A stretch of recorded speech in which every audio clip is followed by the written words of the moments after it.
Welcome to Sharp Football Analysis. I'm Warren Sharp, and today we're going to be running through a number of topics that have caught my eye over the last several days. Obviously, Kyler Murray just got announced as a starting quarterback for the Arizona Cardinals. We're going to hit on that. The Commanders' loss of left tackle Laremy Tunsil, big deal. We're going to touch on that as well. The whole Patrick Mahomes versus Josh Allen debate. Who is the best quarterback of the last decade? We're going to hit on that. We're going to talk about the Bills Stadium. Some of the sight lines, some of the issues that they had there with the fan reaction to the first game that was played at the stadium itself. Some of the quarterbacks that came on last year that are being discussed as potential MVP candidates or players that are, just really relevant right now. I want to urge a word of caution on some of those players based upon what we saw at the end of last season. A really important quarterback skill, which is sack avoidance, which quarterbacks did it the best or worst last year, and what might change in 2026. And then last but not least, we're bringing in Rich Hribar to talk about Christian McCaffrey and Patrick Mahomes, talk about where he's ranked these two players and how important they're going to be and play into the 2026 fantasy football season. Big show. Let's get started. And we're back. All right, guys, quick programming note before we get started here. Last year, this show was a massive success. We over doubled our subscriber base. And I was primarily focusing and joining this show during the season once a week. I was doing our Friday betting show, which we recorded Thursday afternoon, Thursday evening after a Thursday night football game. I was delivering hits. We had some guests. We were talking college football. We were sharing college football best bets. We were talking NFL props with Rich Hribar. We were talking NFL referees with our ref analyst, Joe Gibbs. And then, of course, I was giving my best bet. Those went 17 wins, only 3 losses, 85%. Obviously, this is part of the reason why a lot of you guys were tuning in. The biggest kind of reaction that we got after the season when we asked some people who are listening, who are subscribed to the show, what do you want to see us do in 2026? The biggest thing that people wanted was more of me on shows more frequently, not just on Friday. Bring me on more throughout the week. So we are in the process of working our 2026 schedule, but rest assured that one idea that we have is more shows, potentially up to 3 per week, with me being on the shows every single episode that we do during the season. So if that's something that you guys want to see, you want to see a little bit more analysis, you want to see more shows throughout the week, and you want to see me a little bit more heavily featured on those shows, make sure you give us a thumbs up to this episode. If you could comment the word yes in the comments to let us know this is what you're looking for. And also make sure, if you're not already, to be subscribed to the channel, because we like numbers around here. And I want to share an interesting factoid that 68% of the people that are watching this show on this channel are not actually subscribed to the channel. If you're one of them and you find yourself watching our shows each week, take a second, hit that subscribe button, give us a thumbs up. It'll go a long way to helping us, and also it's going to help you because we're going to be delivering a ton of actionable information, just like we're doing in this episode. All right, first and foremost, let's talk a little bit about the Commanders' loss of Laremy Tunsil. And this is a big factor. He is their starting left tackle. When he was acquired by the Commanders, it was a big deal. It was something that I was really in favor of. I was very excited for the upside that the passing attack was going to have with a solid left tackle. And I don't just mean a solid left tackle. We are talking about consistently, arguably the best single left tackle in the game. Here are some statistics. Laremy Tunsil's pass blocking grade over the last 4 years. Last year, he ranked number 3 out of 95 qualifying players. The year before that, number 4 out of 87 qualifying players. The year before that, number 2 out of 89 qualifying players. And the year before that, number 1 out of 87 qualifying players. This is a major deal for the Commanders to be able to have arguably the best left tackle in the game in terms of Laremy Tunsil. Now he's not going to be there. It looks like the Commanders are trying to figure out exactly who is going to take over that left tackle role. It looks like they're saying it could be Brandon Coleman. There was also some discussion early on. Could it be Andrew Wiley? Let's hope, for Commanders fans' sake, it's not Andrew Wiley. He played guard last year, but the prior 3 years when he was left tackle, these were his numbers. He ranked number 61, number 41, and number 66. Those aren't very good numbers out of the same number of tackles that Laremy Tunsil was qualifying against. Laremy Tunsil, night and day different than Andrew Wiley. Why is this also another factor? Well, it's another factor because Jayden Daniels had four under center play action dropbacks all of last season. In his 2 years working under Cliff Kingsbury, Jayden Daniels operated out of shotgun at a league high 93% rate.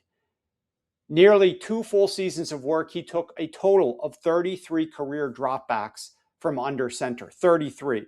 So the plan now under new offensive coordinator David Blau is to get Jayden Daniels more under center. I'm sure that's going to involve under center play action dropbacks. Maybe there's going to be some pure under center dropbacks as well without play action. But the bottom line here is that when you are going under center like Jayden Daniels or any right-handed quarterback does, you are coming out from that snap and your back is to your left tackle. Instead of standing there in shotgun and just taking the snap and being able to survey the field and go through your progressions and seeing whatever pressure might be coming off of your blind side, which is your left side when you're operating in shotgun, when you're going under center, your back is turned as you're dropping back to your left side, to your blind side, which is why it's called the blind side. And as a result, that left tackle is vital. And so if the Commanders had Laremy Tunsil at left tackle, I would feel a lot more confident about Jayden Daniels taking those dropbacks with his blind side being protected by Laremy Tunsil. I have far less comfort knowing that the Commanders are going to do something in 2026 that they haven't done hardly at all in the first 2 years of Jayden Daniels, which is under center dropbacks, while that blind side is not being protected by Laremy Tunsil. Another interesting factor here for the Commanders that is a concern that has arisen a little bit more here in the last several days is just the state of their field goal operation. Jake Moody, as we look here, missed 4 consecutive field goal attempts in practice the other day. And so then they brought on Drew Stevens to take his turn in this competition, and he missed 3 field goal attempts as well. Jake Moody has had issues, as we all know, from watching him in years past. Last year, the Washington Commanders ranked 29th in field goal make rate, which was obviously 4th worst in the NFL. They ranked 28th in made field goal rate over expected, which basically takes into consideration the distance that you're kicking from. And they ranked 27th in third down EPA when in field goal range, which is vital because if you're really good on those third downs, then you don't have to settle for a 4th down potential field goal. You can convert. And so they weren't very good on third downs. Then when it was time for them to kick field goals, they weren't very good from an accuracy perspective, bottom 5 in the NFL. On all 3rd and 4th downs inside opponents' 40-yard lines, which is basically the equivalent of a 57-yard field goal or closer to the end zone, the Washington Commanders totaled over the course of their entire season negative 25.2 expected points. That ranked 2nd worst in the NFL. Only the New Orleans Saints were worse than the Washington Commanders. We're not talking about, you should be producing the league averages of positive expected points on 3rd or 4th down inside the opponent 40-yard line. The league average is positive. The Commanders were negative 25 expected points. So they struggled here last year converting on third downs. It's important when you're on third down, most of the time you're going to be passing the football. Now you don't have your left tackle to protect Jayden Daniels' blind side. In addition, you have a field goal operation, which struggled tremendously last year and looks pretty pathetic so far to start camp this year. So some questions around Washington Commanders camp. Part of the reason why we've seen some under money come in on the Washington Commanders. Now, they got Diggs. I recorded a bunch of videos about Diggs and Stephon Diggs and his impact for Jayden Daniels. And I mean, Commanders fans just went on an emotional roller coaster last week. The signing of Diggs just filled such a void for this team. And then the loss of Tunsil really took the wind out of the sails to a degree. So Huge issues for the Commanders now with the kicking game and the loss of their left tackle. Stephon Diggs helps, but overall, I'm still seeing a lot of professionals looking to fade the Commanders in 2026. All right, now let's talk about the Patrick Mahomes versus Josh Allen. This was all discussed very briefly, where it was suggested in a Bill Barnwell article that Josh Allen would be the best quarterback in the NFL over the last decade. And obviously, I, along with many other people, thought that that was improper, that Patrick Mahomes is quite clearly the best quarterback of the last decade. And are you going to measure it the last decade as in the last 10 years? Or are you going to just go back to 2020? So we'll talk about that momentarily, but I just want to quickly lay the groundwork here. I know quarterback wins is a team stat, but quarterbacks play a major role in helping their team get to the postseason and winning games in the postseason. It's not the end all be all, but it's a lot of what quarterbacks' jobs are.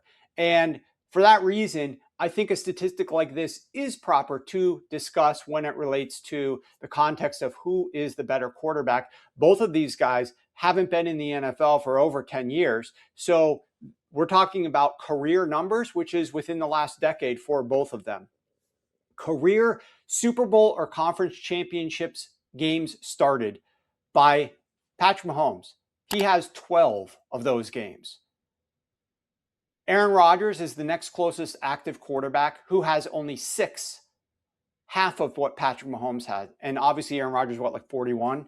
So the next closest is Jalen Hurts at only 4. Then you've got Goff, Stafford, Burrow, and Purdy. They each have 3. Then you finally get along the same tier as Sam Darnold and Drake May, who has only been in the NFL for 2 years. You have Josh Allen with 2 appearances in conference championship or Super Bowls in his career. 2 such games that he's led his team to. And then you've got Lamar Jackson and Jaden Daniels, each with 1. Patrick Mahomes, night and day, better quarterback in terms of winning games in the regular season with his team, and then winning games in the first rounds of the playoffs to get to those conference championship and Super Bowl games. Now, last year arguably was Patrick Mahomes' worst year as a pro. It was certainly the worst year for the team of the Kansas City Chiefs during Patrick Mahomes' tenure in the NFL. Do you know where Patrick Mahomes last year, in his worst year by far, ranked compared to Josh Allen statistically? Patrick Mahomes ranked 1 spot below Josh Allen in success rate. Patrick Mahomes ranked 2 spots below Josh Allen in EPA per dropback. That's it. Josh Allen was number 8. Patrick Mahomes was number 10. In his worst year as a pro, Patrick Mahomes was just 1 to 2 spots below Josh Allen in 2 vitally important metrics when we look at quarterback performance, EPA and success rate. But this isn't about 2025. This is about the last decade. And if we go back to the last decade and we just say, let's pretend we're going to just start in 2020, Josh Allen has not been better than Patrick Mahomes in EPA, in success rate, etc., in most statistics. But if we go back all the way to the last decade, truly, the last 10 years, it's not even close, because there were several years there that Josh Allen was pretty terrible in Buffalo before Brian Daboll changed things up offensively in 2020, where Patrick Mahomes hit the ground running with the Kansas City Chiefs and Andy Reid. So I just don't see how you could suggest that Josh Allen is the best quarterback in the NFL over the last decade, regardless of how you're slicing it, 10 years or since 2020. We're going to talk later with Rich Hribar about the forecast of Patrick Mahomes in 2026, and we're going to compare that forecast to Josh Allen in 2026.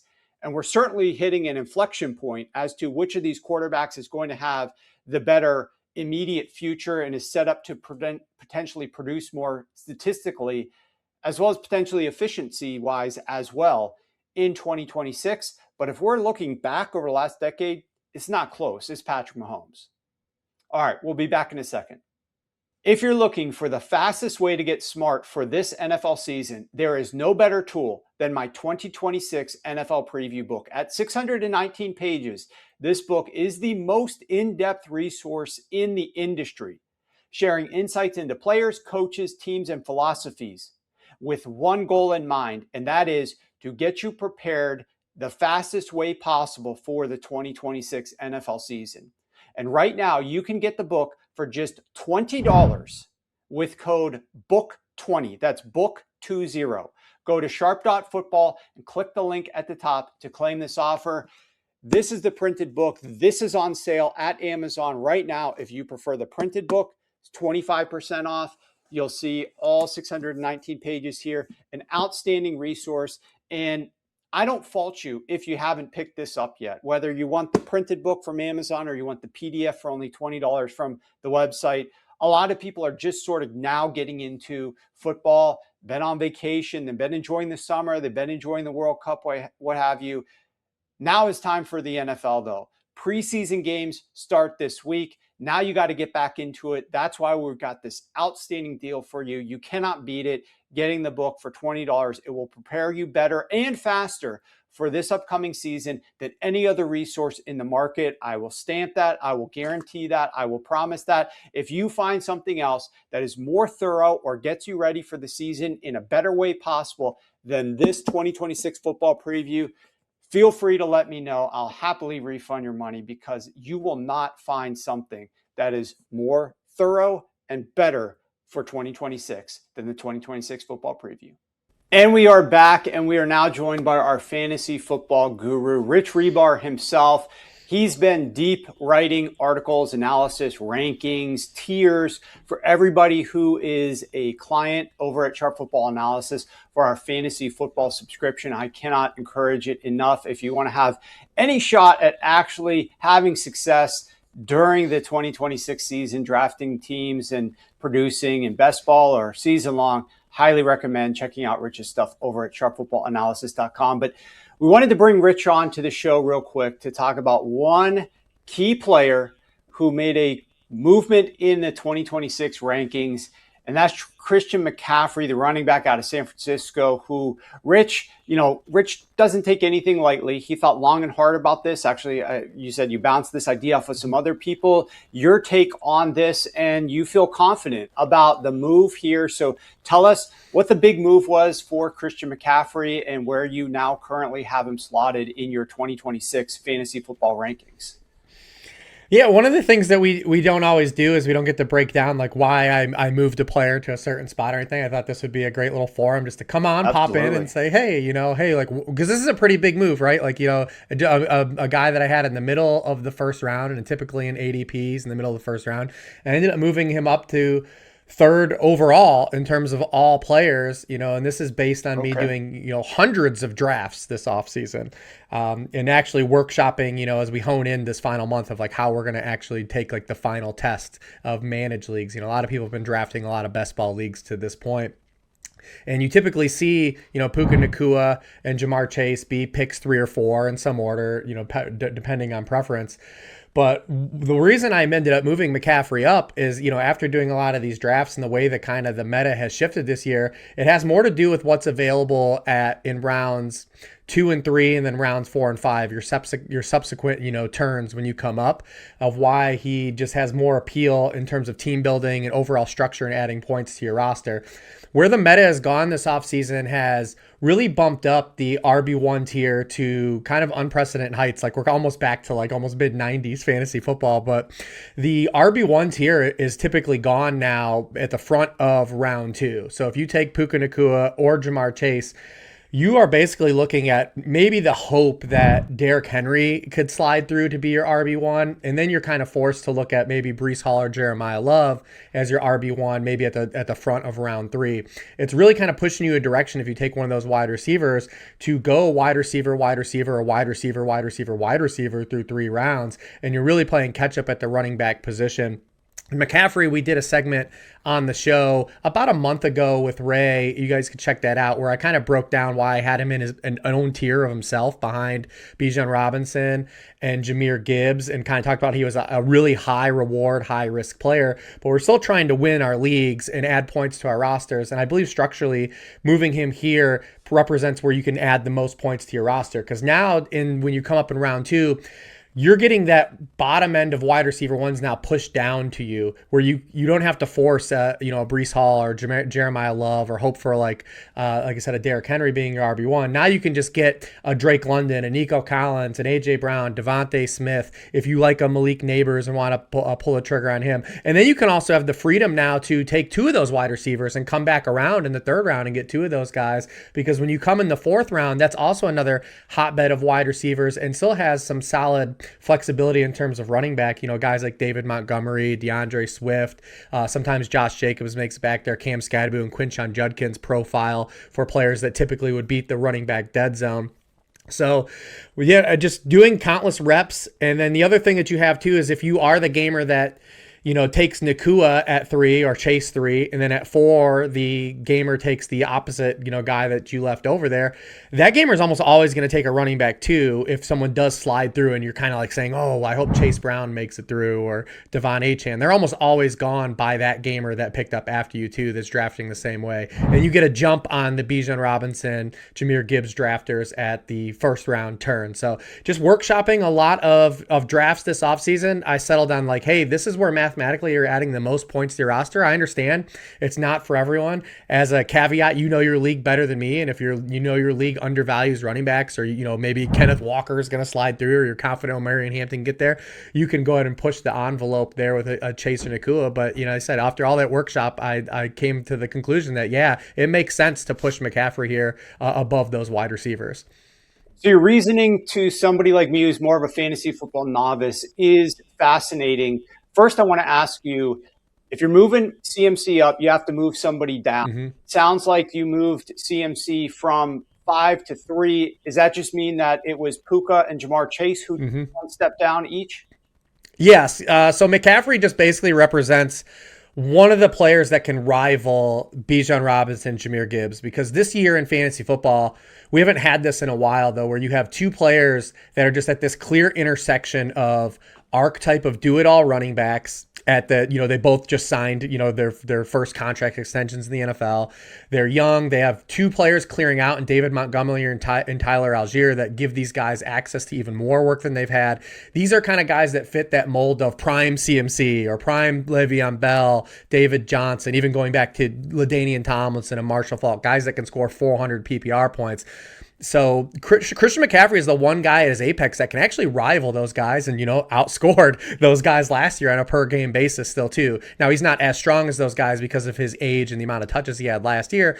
But, if you do thread that needle again, he is the one player that can rival those guys. Whereas you get down to the next group of running backs, the James Cooks, the Saquon Barkleys, the Jonathan Taylors, they just don't have that full on receiving upside of a Christian McCaffrey to rival those players. So that's why he alone kind of vaults up there, because he's the one player you can add that can really rival the guys that the gamers that have those first two picks. And then you're just still able to get that full on flexibility in rounds 2, 3, 4, and 5 to kind of take your roster in a number of directions. Whereas if you take Nakua and Chase, you're really playing catch up at running back now with the way the meta has shifted, and running backs have been purged by the time you even come back up in round 2. So I can't tell you guys enough. To me, this sounds like it's based mostly upon your historical experience drafting teams, as well as what you've experienced so far this season with the number of reps that you have put in.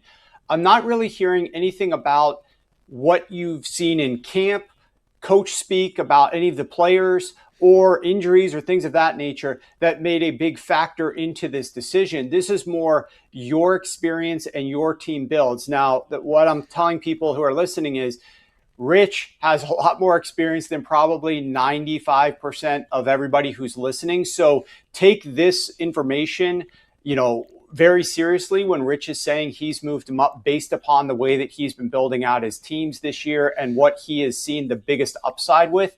But I do want to ask, has anything in camp triggered any decision or any part of this decision to move CMC up? Were you getting anything based upon injuries to other San Francisco 49ers players or things of that nature that has vaulted him a little bit higher just from a pure statistical perspective in the way that you're doing your projections that has given him a little bit of a boost? Or is this just almost entirely based upon the way that the builds are turning out for you?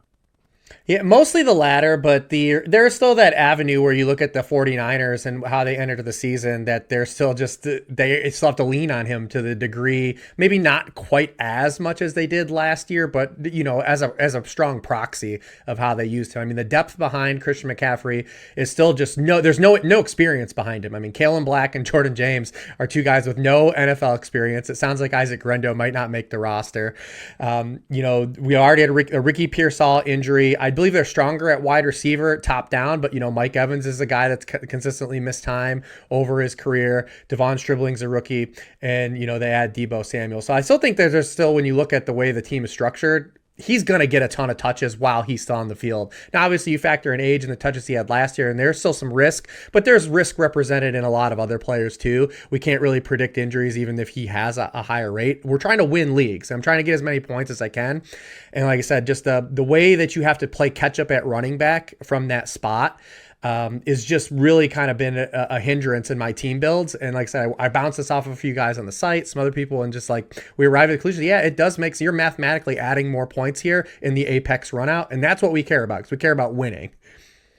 No, absolutely. So, guys, there you have it. Christian McCaffrey up to number 3 in the ranks. And I do think this is a very valuable exercise to talk through the logic as to why Rich is moving players. And you can see just by, this interview, Rich isn't just willy-nilly adjusting a guy. Oh, his projection now has increased by 1.3 points, so now I'm going to vault him someplace different.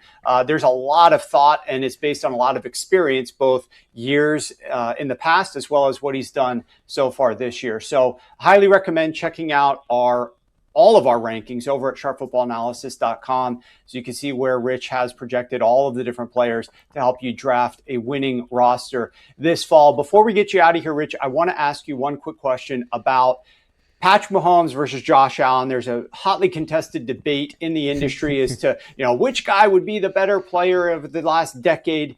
In fantasy football, you don't necessarily care about the last decade. So I'm not going to ask you about the 2020 season and through 2025 and who is the best player. I'm talking about that on this podcast in addition. But I do want to ask you about the 2026 season specifically, how you have these two players differentiated, how much higher you have Josh Allen in 2026 than Patrick Mahomes, and why that is. Explain to people why you think Josh Allen might have a significantly better season with higher upside than Patrick Mahomes this year.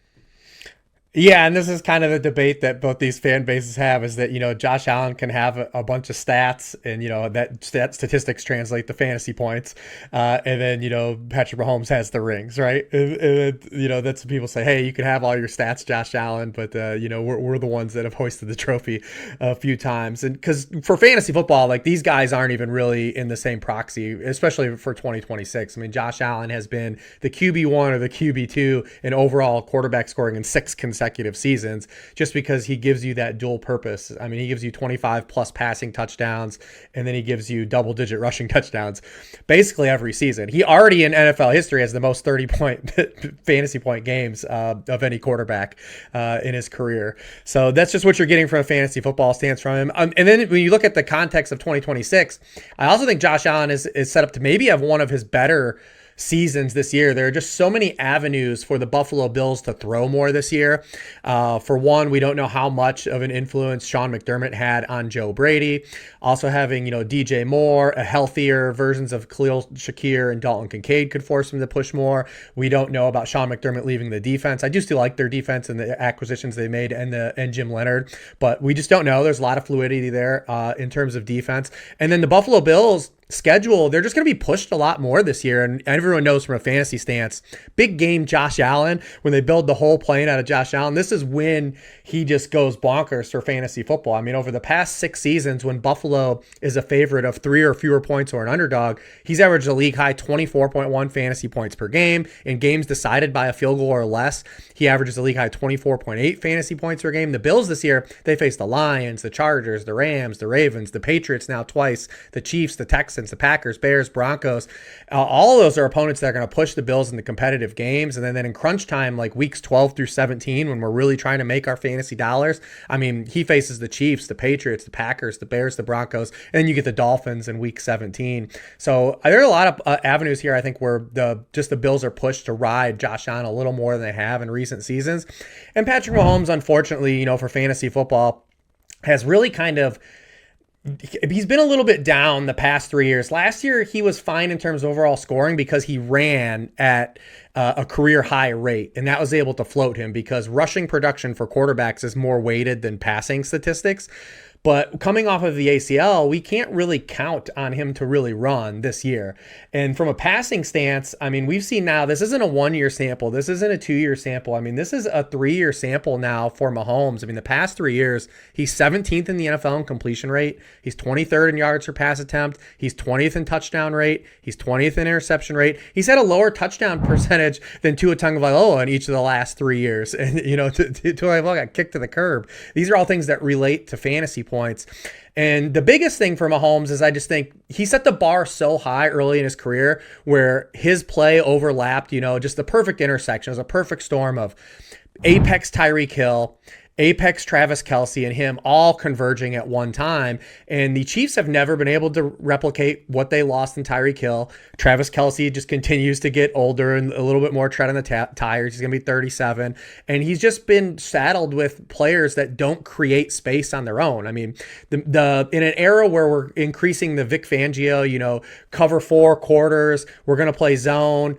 The teams have gone the opposite direction with the Chiefs. He's faced more man coverage than the league rates now the past few years because nobody respects anybody in their offense getting open on them. This is an offense that runs through a Debo Samuel-esque adjacent player in Rashee Rice, a player that doesn't win with nuance. Rashee Rice has 1 career target that's 25 air yards or more downfield so far. I know he's missed some time, but it's still just a wild statistic. Wild. And they didn't this offseason, they chose, obviously you had Kenneth Walker, but they chose to really calibrate the defense first. They spent a lot of their equity on, the defense, and they're really rolling back the same receiver unit that they ended last year with and hoping that these guys have more answers. So it's really hard when you look at Mahomes from a fantasy stance with him not being able to count on rushing this year coming off of the ACL and the passing stats being so muted.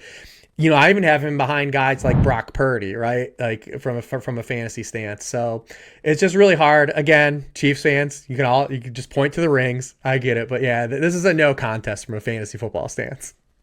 Yeah, I think it's pretty wild seeing how split apart they are. And to your point, like in Buffalo with Jim Leonard, learning a new defensive system, that side of the ball with the personnel meshing with the system and the coaching might not come together super quickly in year one, whereas you still have the same play caller and the same quarterback, and they're going to put the pedal to the metal, especially if they need to make up for some of the defense.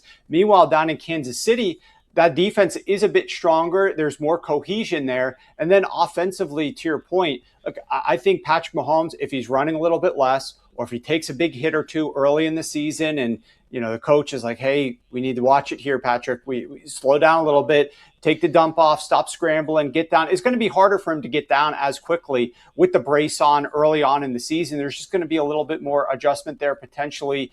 And then you have the fact that, are they going to have a slightly higher run rate?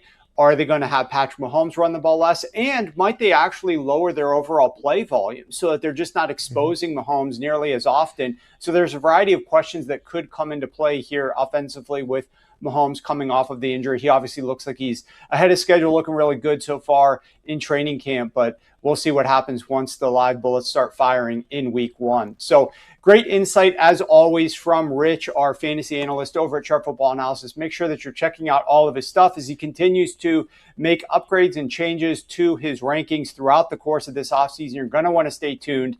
We're going to have Rich on soon again. Thanks again, Rich. And we're back, and I want to talk for a minute about quarterbacks who are being discussed as sort of like this hot quarterback of 2026, quarterbacks who could really exceed expectations, really drive their team to really high heights and or take a next step, maybe dark horse MVP candidate, things of that nature. I'm not going to suggest that either of these quarterbacks are particularly bad, or I wouldn't want you to bet on those teams or the quarterback performing well this year. But I do want to throw a lot of context because I saw this happen just a year ago. And I urged caution in this book right here when I was reading the Carolina Panthers chapter about Bryce Young. And if you recall, when I was talking about Bryce Young coming off of the 2024 season, everybody was going gaga over what Bryce Young did in the final month of the season. He was 2-7 in his first 9 starts, went 2-2 over the last month of the season. In those last 4 games that he played in 2024, he ranked top 10 in EPA. He ranked top 10 in yards per attempt. And so everybody was excited. But I looked back at who he was playing at that time in December and into January. He played the number 1 easiest schedule of pass defenses during that stretch. And I called out those warning signs. Bryce Young started off the 2025 season. Did he pick up where he left off in 2024? He absolutely did not. He went 1-3 to start the year last year. He ranked 30th in EPA, 31st in yards per attempt out of 33 qualifying quarterbacks that first month of the season. So you can't just ignore the strength of opposing defenses that these quarterbacks played based upon, let's just throw that out and look at their stats and just these guys were riding high. They should pick up in 2026 the same way. And so 2 such teams I'm going to mention specifically here. The first one is the New Orleans Saints. Then we're going to talk about the Jacksonville Jaguars. The 3 easiest schedules of pass defenses from week 12 onward last year. Number 1 was the Saints. Number 2 was the Dolphins. Number 3 was the Jacksonville Jaguars. Let's first talk about the New Orleans Saints. From week 13 to 18, the Saints played the NFL's number 1 easiest schedule of pass defenses. They played the number 30 ranked Jets, the number 28 ranked Dolphins, the number 27 ranked Titans, and the number 25 ranked Bucks. The offseason hype around Tyler Shough is substantial. There's opportunities for him to excel with Kellen Moore. But I just want you to keep in mind that during the Saints' 4-game win streak, where everybody was talking about Tyler Shough and how he was performing extremely well last year, the Saints played the Jets, Titans, Bucks, and Panthers pass defenses. So he had some great stats and won games for this team against a very lackluster schedule of pass defenses to close out the year. In some cases, those defenses were playing even worse than their year-long rating because there was injuries and other things that had them fall off late in the season. The Saints start the 2026 season this year playing 0 bottom 10 pass defenses over the first 10 weeks of the season. During those first 10 weeks of the season, they will play 7 games versus pass defenses that were at or above average last year. So I'm not suggesting that Tyler Shough takes a massive step backwards, but I am just urging caution about expecting him to produce just like he did when he left off last season. I wrote a lot more about Tyler Shough and the Saints in my 2026 football preview, which I encourage you to check out. Use code BOOK20. I am high on them. I am high on the fact that they've got Chris Olave there, that they drafted Jordan Tyson, that they have upside at the receiving core, that they'll have a better run game with Travis Etienne because Alvin Kamara was terrible. Hopefully he doesn't steal too many carries this year because he's just not been very, very productive over the last couple of years. And now they've got Travis Etienne, who still struggles in short yardage, but certainly provides a lot more burst and upside on those chunk plays than Alvin Kamara was doing. So I think that there are some positives in year 2 with Shough working with Kellen Moore as the offensive play caller is going to help. But let's just take the way that he closed out last season with a slight grain of salt considering the teams that he played. The Jacksonville Jaguars are the same type of story here. And I need to say this, and I'm saying this from personal experience because I bet on Trevor Lawrence passing touchdowns over last year. I rebet it. I bet it very heavily. And midway through the season, I just about tore up that ticket. I thought there was no chance that we were going to see Trevor Lawrence go over his passing touchdowns. At that point, the Jacksonville Jaguars, through the first 9 games, were sitting 5 wins and 4 losses. They then win their last 8 games to finish the season 13-4. It just so happens that from week 12 on, you can say, well, what changed for the Jacksonville Jaguars? Yes, they got Jacoby Myers. Yes, Trevor Lawrence might have gotten a little bit better with Liam Cohen's offense and had a little bit more comfort level. What else happened, though? That was pretty massive and might have made the biggest difference at all. They played the number 3 easiest schedule of overall defenses and the number 3 easiest schedule of pass defenses to close the season. Let me list out these teams. The number 30 ranked Jets, the number 27 ranked Titans, they played them twice. The number 26 ranked Cardinals, the number 19 ranked Colts, and they played them twice. Prior to week 12, when that run of defenses were extremely light and they weren't nearly as easy, the first part of the season, these were Trevor Lawrence's stats. 6.4 yards per attempt, negative 0.08 EPA per attempt, 59% completions, 79 passer rating, 11 touchdowns to 8 interceptions, and 26 sacks taken. Statistically, what I rattle off, like 6 different metrics, Lawrence ranked 27th to 34th in the NFL in those 6 metrics, somewhere between 27th and 34th. Then we get to week 12 onward. Week 12 onward, Trevor Lawrence posted 8.4 yards per attempt. That's 2 full yards per attempt higher than what he posted prior to that. Plus 0.18 EPA per attempt, 63% completions, 109 passer rating, 18 touchdowns to 4 interceptions, and only 15 sacks taken. If you look at his EPA per attempt, plus 0.18 versus minus 0.08 the first 12 weeks of the season, Trevor Lawrence ranked number 4 in EPA per attempt, number 3 in yards per attempt, number 2 in passer rating, and 18 touchdowns to 4 interceptions was the 4th best touchdown to interception ratio that we saw in the NFL over those last 7 weeks of the season, from week 12 all the way through week 18. Obviously, a night and day difference, and the schedule had a lot to do with it. So yes, better familiarity with what Liam Cohen wanted. He obviously had Jacoby Myers. They tweaked a few things offensively, and I'm not expecting the Jacksonville Jaguars to fall off to the levels where Trevor Lawrence was ranking 27th to 34th over those first 11 weeks of the season. But I am just urging a little bit of caution, expecting Trevor Lawrence to hit the ground running and throw for 18 touchdowns and 4 interceptions and keep those same ratios and rank top 3 in all of the statistics that he did against a more difficult schedule of defenses. And that's what he's going to play to start the season. And I do want to share some interesting insight here into Trevor Lawrence's schedule this year. The Jaguars start the 2024 season playing top 4 pass defenses in 4 of their first 6 games. They're going to take on the Texans, the Browns, the Eagles, and the Broncos. However, much like last year where their schedule lightened up a lot, that's exactly what's going to happen this year. After their week 7 bye, the Jaguars are going to face just 3 above average pass defenses in total over their final 11 games. They will play just 1 pass defense that ranked top 10 last year. So we don't know exactly how great or how poorly these teams are going to change from a pass defense perspective in 2026. And obviously these rankings are going to adjust. But one thing could be clear. If you're thinking of, maybe wanting to back Trevor Lawrence as a dark horse MVP candidate or something along those lines, do you want to do that right now when everybody's talking about the upside and how he finished the season? Or might you want to wait until he has to deal with this gauntlet of difficult defenses to start the year? Because like I said, over their final 11 games, he will play just 1 really good pass defense.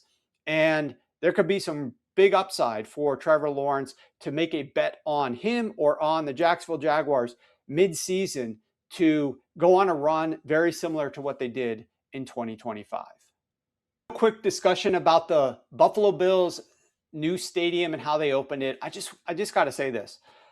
My experience online with fan bases almost always goes one way, and that is if you're saying things nice about a particular team, the other 31 teams are going to say that you're biased. If you're sharing information that's negative about a team, that fan base is going to riot against you even if deep down they know what you're saying is true, they just don't like anybody other than them saying something negative about their team. That's why fans are generally called fanatics. So for the most part, you are never going to please anything more than one fan base at a time with something that you share. That's just kind of the way that it is. Fans are very loyal to their teams, and I understand that is what part of the reason that, you know, covering the NFL is fun, but also challenging in terms of presenting information that's very fact-based, but having takes based upon that so that you can defend yourself and you can support your argument strongly, even though you know that people are not necessarily going to like what you have to say. So when I'm sitting here following along on X and I'm seeing everybody talking about the Buffalo Bills stadium, you know who's at that stadium? It's not the 31 other fan bases. It's the loyal Buffalo Bills fans that are sitting at that stadium watching the game.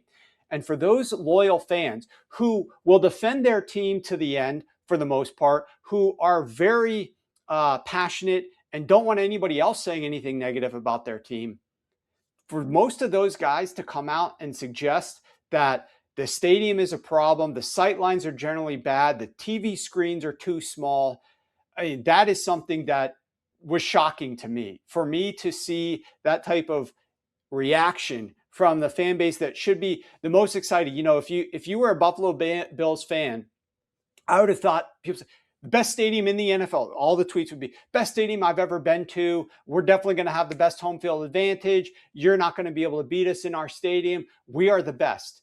I didn't hear anything like that. I mean, going from their old stadium to this new stadium, which obviously cost a significant amount of money, you would have thought that the reaction would be elation and joy, but it was the exact opposite of frustration and what am I spending my money on these seats? I can't see right. There's people standing in the way. There's railings in the way. I know it's a lot of times the vocal minority that people are hearing, but there are enough people out there sharing concerns about the stadium that tells me that not all is well up in Buffalo Bills Kingdom, and hopefully they get it organized and figured out a little bit before the season. There's talk about how they're going to redo the way that they're projecting the games on the screen, so they could improve that. I don't know what they're going to do about the impacted sight lines for the fans, but we'll see. We got a big game. I want to say they have their home opener on week 2, Thursday Night Football, if I'm not mistaken. So it's going to be a lot of fun. All eyes are going to be on that stadium, and certainly they're not going to be talking about that sort of story. They got time to fix it before then, but man, that's a little bit of a disappointment, I would have to think, if you're a Buffalo Bills fan, that everybody wasn't just super hyped about the game that was played there and instead ultra critical about what they were dealing with from a fan experience in the stadium. Let's talk sack avoidance and why sack avoidance is vital. First, before we get into why it's vital, I want to mention the top 5, bottom 5 quarterbacks last year at avoiding sacks. How are you avoiding sacks? Well, the definition of sack avoidance is how many times you actually sacked based on how many times you were pressured. That is the definition. So it's turning pressures into sacks and being able to avoid doing that. The 5 best quarterbacks: Brock Purdy, number 1, Bo Nix, number 2, Matthew Stafford, number 3, Jordan Love, number 4, and Caleb Williams, number 5. 2 of those quarterbacks I'm going to dig into more detail on. Caleb Williams specifically, massive turnaround year over year. That is a huge story, what Ben Johnson was able to do with Caleb Williams. Let's first talk, though, bottom 5 quarterbacks in the NFL. Justin Fields, Jackson Dart, Geno Smith, Tyler Shough, and the last quarterback on this list, the worst in the NFL last year, Kyler Murray. We already talked a little bit about Tyler Shough. He's obviously played his first year in the NFL last year, thrown into the mix midway through the season. Kyler Murray, though, is definitely someone you would not expect to be here, turning nearly 30% of his pressures into a sack. It's terrible, worst in the NFL. And he's a veteran, and he's also mobile. So it's the thought process and decisions that he's making in the pocket. He's going to have to change that. We'll talk about him momentarily as well. Why is avoiding sacks so vital? Let's look at the numbers. If you have 0 sacks in a drive, and this is over the last several years, if you have 0 sacks on a drive, you are going to average 2.2 points per drive. But if you take even 1 sack on a drive, that drops all the way down to 1.1 points per drive. Takes it down in half. If you don't have a single sack, 25% of the time, you're going to score points on that drive. I'm sorry, 25% of the time, you're going to score touchdowns on that drive if you have 0 sacks. If you allow just 1 sack, you're going to drop that all the way down to 8% of the time on a drive, you'll score a touchdown. If you don't allow a sack at all, 40% of the time, you're going to score points on that drive. But if you allow even 1 sack, 40% will drop down to 25%. If you don't allow a sack on a drive, only 32% of the time you will punt the football. But if you allow just 1 sack, that number will jump all the way up to 51% of the time your drive will end with a punt. So it is vital to not allow sacks. Sacks are drive killers. I've said this before, and I'll talk about this now as it relates to Caleb Williams. Sacks are drive killers. Interceptions are game killers. You, as your quarterback, you want to try to avoid both while still posing that explosive risk, posing that threat to the defense that we're not just going to play ultra conservative and just not turn the ball over and not do anything bad. You have to balance the risk versus the reward. Certain quarterbacks and offensive coordinators do it better than others. Let's talk Caleb Williams, though. The turnaround that Caleb had last year. In the prior year, Caleb Williams, 32% of his pressures ended in a sack. That was the worst in the NFL. Last year, that improved all the way to 12.2%, number 5th best in the NFL. Caleb Williams took a sack or threw an interception on 12% of his dropbacks in 2024. So the year before Ben Johnson, that ranked 42 out of 46 qualifying quarterbacks. He took a sack or threw an interception 34% of the time when he was pressured. That ranked number 45 out of 46 qualifying quarterbacks. We're talking about the number 2 worst quarterback in the NFL taking a sack or throwing an interception when you are under pressure. But last year, he took a sack or threw an interception on just 5% of his dropbacks overall, down from 12%. That was the 3rd best quarterback out of 45 qualifying quarterbacks. And when he was pressured, he took a sack or threw an interception at the number 2 lowest rate, number 2 best quarterback out of 45 qualifying quarterbacks. So he improved when he was under pressure at throwing an interception or taking a sack from the 2nd worst quarterback in the league and dropped his rate all the way down to the 2nd best quarterback in the league. Only Matthew Stafford was better. It is a massive turnaround for Caleb Williams under Ben Johnson. But here's the only negative that you could spin on this statistic is that they already were at number 2 last year. Now where can they go from there, right? They're going to have to improve some other things offensively to get even better because last year wasn't good enough in terms of their ability to win games, in terms of their ability to score points. They want to take it to the next level this year. Caleb Williams, from a consistency perspective, from an accuracy perspective, has got to improve in other fields. But if he is able to maintain something close to what he was last year in terms of not throwing interceptions or taking sacks when under pressure, that is just such a massive help for the offense overall and the ability to win games. Now let's talk about Kyler Murray because we hinted at Kyler Murray before, and I want to go over Kyler Murray's statistics. He was the worst in the NFL last year. He took a sack on nearly 30% of his pressured dropbacks. Here's the big change for Kyler Murray. In 2025, his target depth was only 5.8 air yards. That's very short. The NFL average, just so you know, is 7.8 air yards. Kyler Murray last year was 2 full yards below that from a target depth perspective, one of the lowest of any quarterbacks in the NFL. It ranked 43rd out of 44 qualifying quarterbacks last year. In 2024, the prior year, Kyler Murray's target depth was only 6.8 air yards, which ranked 38th in the NFL. Keep in mind, again, the average is 7.8 air yards. Murray is well below that in each of the last 2 years. That is not what's going to happen in Minnesota with Kevin O'Connell's offense. And Kyler Murray was just named starting quarterback today. Sam Darnold in 2024 in this offense in Minnesota averaged 8.5 air yards per target or per pass attempt, well above the NFL average, obviously. J.J. McCarthy last year averaged 8.8 air yards, also well above the NFL average. Kyler Murray is not going to be down at 5.8 or 6.8 like it was the last 2 years. He is going to be required in this offense to push the ball deeper down the field. How that relates to sack rate is he was already the worst in the NFL last year. And the deeper that you're trying to push the ball down the field, generally speaking, the longer you're going to have to hold on to the ball in the pocket. You're going to have to take a slightly deeper drop. You're going to have to let those routes develop a little bit further so that you can push the ball down the field more. And as a result of that, will Kyler Murray be pressured more often because he's taking deeper dropbacks? Now, granted, he's a totally different team with a different offensive line, but it was an issue for him last year while throwing the ball very short. Will he be better this year when throwing the ball much deeper? That remains to be seen. But as I shared earlier, the statistics about taking a sack on a drive massively impacts your ability to score points on those drives. J.J. McCarthy wasn't really good last year either, but Kyler Murray was the worst in the NFL. So let's see how things change for him with a new offense under Kevin O'Connell this year.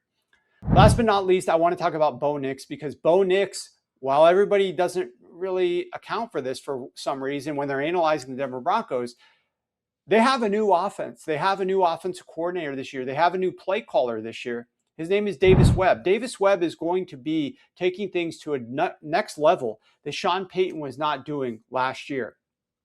Denver threw the ball at or behind the line of scrimmage last year at the number 5 highest rate of any team in the NFL. They threw the ball within 10 air yards at the number 5 highest rate of any team in the NFL. 74% of their pass attempts traveled no more than 10 yards down the field. So this was a conservative overall passing attack last season.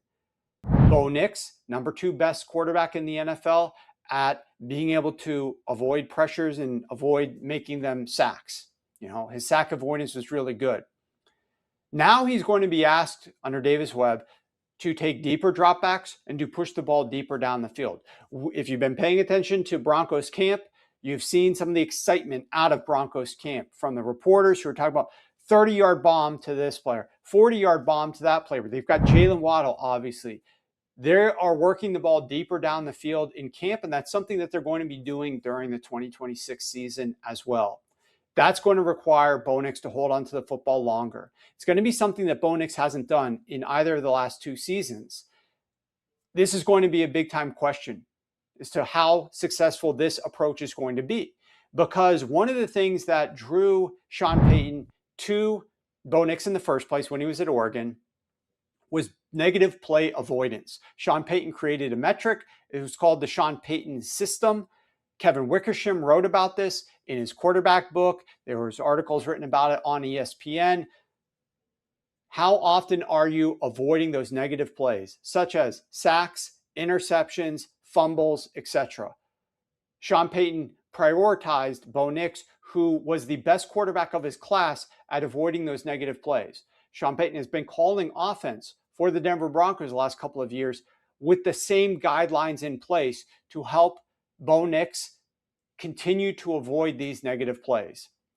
But I write a lot about this offense in my 2026 football preview. And the reason why Denver, despite having a really good offensive line and despite having a great defense last year, was in so many close games, needed to come from behind and win so many games in the fourth quarter. They had a great overall record, but it wasn't easy to get there. They had to do things that are not repeatable year after year with the late game variance and the late game performance in the fourth quarter scoring. And it's because they were so conservative early on in games. They're going to be aggressive and more explosive to start games this year, in my opinion. They're going to push the ball deeper down the field. How well will Bo Nix do at all the things that Sean Payton really cares about, which is sack avoidance because the drops are deeper, which is reduction of interceptions because the passes are traveling longer, potentially more ability to be contested at the end of that pass. So a lot of questions. We'll see if Sean Payton stays out of the way and lets Davis Webb and Bo Nix cook, or if Sean Payton's going to get a little bit more involved at some point when things go sideways and raise issue with the way that the offense is performing. But Bo Nix, he's going to be in a slightly different system this year, and whether or not he's going to continue to avoid sacks at the same rate is very much to be determined in 2026. All right, guys, that'll do it for an outstanding and informative episode here at Sharp Football Analysis. Make sure you guys are subscribed. If you haven't done so already, hit that subscribe button. Give us a thumbs up. Let us know with the comment, yes, if you're interested in seeing 3 episodes each week from me during the 2026 NFL season.